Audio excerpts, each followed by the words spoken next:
नमस्ते दोस्तों, मैं हूं विक्रम और आप देख रहे हैं मार्केट टॉक्स विद विक्रम, जहां हम मार्केट की बात करते हैं, लेकिन हमेशा समझदारी के साथ।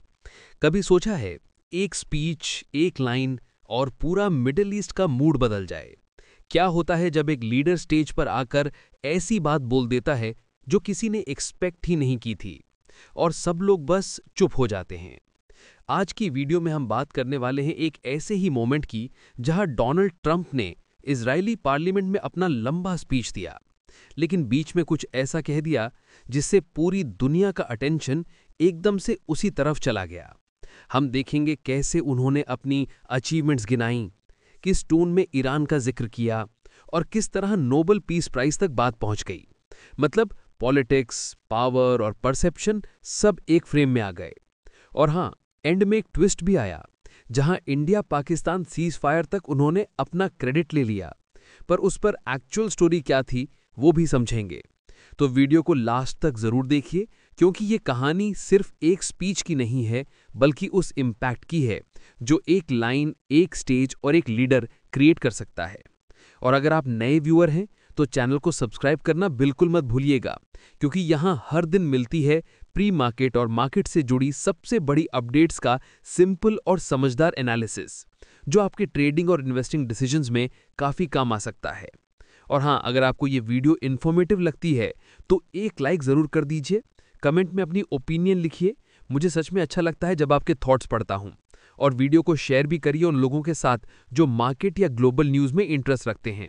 आपका एक सब्सक्राइब लिटरली मेरे लिए मोटिवेशन का काम करता है। वही एनर्जी मिलती है रोज नई एनालिसिस बनाने की और ज्यादा यूजफुल कंटेंट आप तक पहुंचाने की।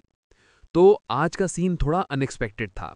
ट्रंप ने इजरायली पार्लियामेंट क्नेसेट में अपना लंबा स्पीच दिया और कहानी का मूड बिल्कुल सिनेमैटिक निकल गया। मतलब बंदा लिटरली सेलिब्रेट कर रहा था अपनी historic dawn of a new Middle East वाली लाइन पर। वो गाजा सीज फायर के बाद का पूरा पीस डील वाला मोमेंट, जहां वो खुद को एक पीस मेकर के फॉर्म में दिखाता है। उन्होंने बड़े कॉन्फिडेंस से सबको अप्रिशिएट किया। स्टीव विटकॉफ, जेरेड कुशनर, सबका नाम लिया और बोला कि इजराइल अब पहले से ज्यादा स्ट्रांग है, thanks to extra military support. Audience भी तब तक काफी कंपोज थी, मतलब सब नॉर्मल चल रहा था। लेकिन फिर ट्रंप ने एकदम से स्क्रिप्ट छोड़ दी। हाँ, लिटरली ऑफ द स्क्रिप्ट गया और बोला, you know what would be great if we could make a peace deal with Iran, would you be happy with that? Wouldn't it be nice? Because I think they want to. I think they are tired. इसका मतलब ये था कि Trump actually ये hint दे रहा था कि शायद ईरान भी अब लड़ाई से थक चुका है और अगर मौका मिले तो वो पीस के लिए रेडी हो सकता है। मतलब वो कहना चाह रहा था कि let's not keep fighting for ever, may be even Iran wants out. एक तरह से ये एक सॉफ्ट सिग्नल था, एक नया ट्विस्ट, जैसे ट्रंप अपनी इमेज एक डील मेकर के तौर पर फिर से फ्रेम कर रहा हो, लेकिन इस बार एक ऐसे टॉपिक पर जहां लोगों ने सोचा भी नहीं था कि वो कभी जाएगा। बस ये लाइन पूरे हॉल का मूड ही बदल गया। रूम में एक ऑकवर्ड साइलेंस आ गया। मतलब इजरायली लॉ मेकर्स ने वो एंथुसियाज्म नहीं दिखाया जैसा ट्रंप एक्सपेक्ट कर रहे थे। थोड़ा अनईजी वाइब थी, जैसे सबके दिमाग में एक ही सवाल घूम गया हो कि wait, peace deal with Iran अभी सीरियसली? और उसी मोमेंट में लग रहा था कि ट्रंप अपने ही फ्लो में है, पूरा स्पॉन्टेनियस, पूरा अनप्रिडिक्टेबल, जैसे खुद भी सोच रहा हो कि why not, let's just try it. और कहानी का डायरेक्शन एकदम ही अलग निकल गया। और फिर जैसे ही हॉल का मूड थोड़ा सेटल होने लगा, ट्रंप ने मौका लिया अपनी फॉरेन पॉलिसी अचीवमेंट्स पर स्पॉटलाइट डालने का। बिल्कुल अपने स्टाइल में, कॉन्फिडेंट, थोड़ा बोस्टफुल, लेकिन एंटरटेनिंग।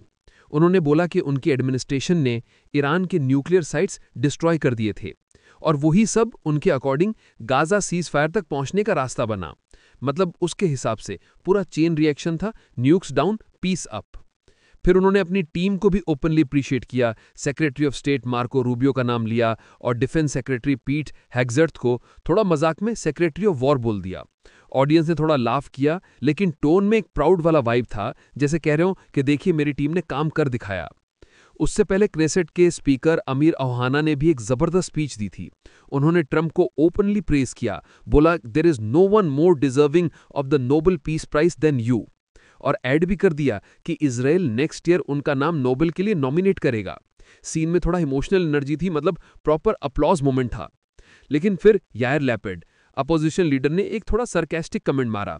बोला it's a grave mistake by the Nobel committee, but they will have no choice mister president, they will have to award it to you next year. मतलब tone में एक taunt भी था और एक थोड़ा फोर्स्ड एडमिरेशन भी, कि जैसे कह रहे हो कि हाँ मिल ही जाएगा शायद, चलो दे ही देते हैं। ट्रंप मीनवाइल अपने क्लेम्स रिपीट करते रहे कि उन्होंने मल्टीपल कॉन्फ्लिक्ट्स रिजॉल्व किए हैं। Iran Israel war, Gaza crisis, सब कुछ उनके डिप्लोमेसी से हुआ है। पर रियलिटी में नोबल का ड्रीम अभी भी अधूरा है। Last week Venezuelan opposition leader Maria Corina Machado ने प्राइज जीत लिया और ट्रंप के सपोर्टर्स के लिए थोड़ा ऑकवर्ड मोमेंट था। माचिडो ने बोला कि हाँ यूएस सपोर्ट मिला, लेकिन अवार्ड उन्होंने वेनेजुएला की डेमोक्रेटिक मूवमेंट को डेडिकेट किया, नॉट ट्रंप। और सबसे इंटरेस्टिंग पार्ट, ट्रंप ने यह भी क्लेम किया था कि उन्होंने इंडिया पाकिस्तान के बीच सीजफायर ब्रोकर किया था। पूरे 30 बार से ज्यादा बोल चुके हैं ये लाइन। पाकिस्तान ने तो सपोर्ट भी कर दिया उनकी नोबेल नॉमिनेशन के लिए, लेकिन इंडिया ने सीधा क्लियर कर दिया, बोला ऐसा कुछ नहीं हुआ। उन्होंने बोला कि cease fire actually DGMO level talks के बाद अनाउंस हुआ था, जब पाकिस्तान खुद इंडिया के पास पीस रिक्वेस्ट लेकर आया था। तो हाँ, कहानी में ड्रामा, ईगो, डिप्लोमेसी सब कुछ था। ट्रंप के लिए ये एक और बिग स्टेज थी, लेकिन नोबेल का मेडल अभी भी सिर्फ कहानी में ही है। चलो दोस्तों, आज का सेशन यहीं खत्म करते हैं। अगर आपको ये वीडियो इन्फॉर्मेटिव लगा हो तो एक लाइक जरूर करिए। ये छोटी सी क्लिक मुझे मोटिवेट करती है और आप तक और भी डिटेल्ड ग्लोबल मार्केट अपडेट्स लाने का जज्बा देती है। कमेंट में जरूर बताएं आपको क्या लगता है कि ट्रंप का ये ईरान पीस डील वाला स्टेटमेंट एक जेन्युइन पीस मूव था या एक पॉलिटिकल शोमैनशिप। और हाँ, अगर आप नए हैं चैनल पर तो सब्सक्राइब जरूर करिए, ताकि आपको मिलती रहे ऐसी ही मार्केट और ग्लोबल न्यूज़ की स्मार्ट और सिंपल एनालिसिस हर रोज बिना किसी नॉइस के। वीडियो को उन लोगों के साथ शेयर करिए जो जियोपॉलिटिक्स, मार्केट्स या करंट अफेयर्स में इंटरेस्ट रखते हैं, ताकि उन तक भी ये एनालिसिस पहुंच सके। मैं हूं विक्रम और आप देख रहे थे मार्केट टॉक्स विद विक्रम। मिलते हैं नेक्स्ट वीडियो में एक नए एनालिसिस के साथ। Safe trading, smart investment. जय हिंद।